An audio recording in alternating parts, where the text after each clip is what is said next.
Mit navn er Lars Skov Hansen. Jeg er frugtavler, og jeg driver Bulberland Frugtplantage her ved Guldborg på Lolland.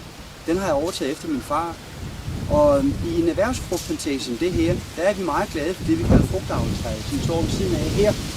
Det er den moderne alternativ til det mere klassiske kronetræ, som vi står med et lille model af her, hvor grenene er kraftige og opadrettet. Og et sådan træ, det vil blive ved med at vokse mange år fremover, og ende med at blive et træ, der er mange gange større end det frugtavletræ, som jeg godt kan lide formen på.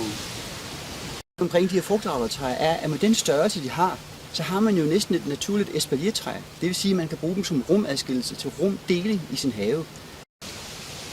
Når man planter træer, så skal du huske at grave et hul af en vis størrelse, så rødderne kan udvikle sig. Og man skal huske, at der skal komme lidt almindelig havejord hen over det pottejord, som træet kommer med, så den ikke står og tørrer ud. Når man planter et frugtavletræ, så er det meget vigtigt at få en pæl.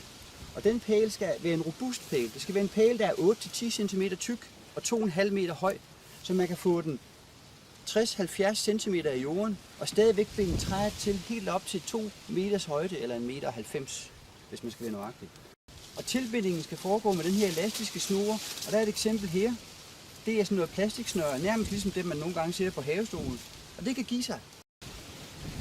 Hvis vi snakker beskæring, og man har en gren som den her gren vil være rigtig god næste år. Der vil være rigtig mange æbler på den.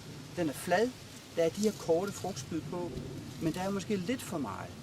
Der går man så ind, men husk, det skal være marts måned. Det skal ikke være, når der er blade på. Det skal være, når vinteren er næsten slut, og inden væksten starter. Så går man ind og klipper et par af dem her af, og så klipper man den tilbage til den længde, man vil have. Og så lader man de andre bære frugt. Eller hvis man synes, at der egentlig er grene nok i træet, så går man helt ind i basis og klipper grenen helt af. Det kan man roligt gøre, for næste år er der en ny gren, der kan tage over.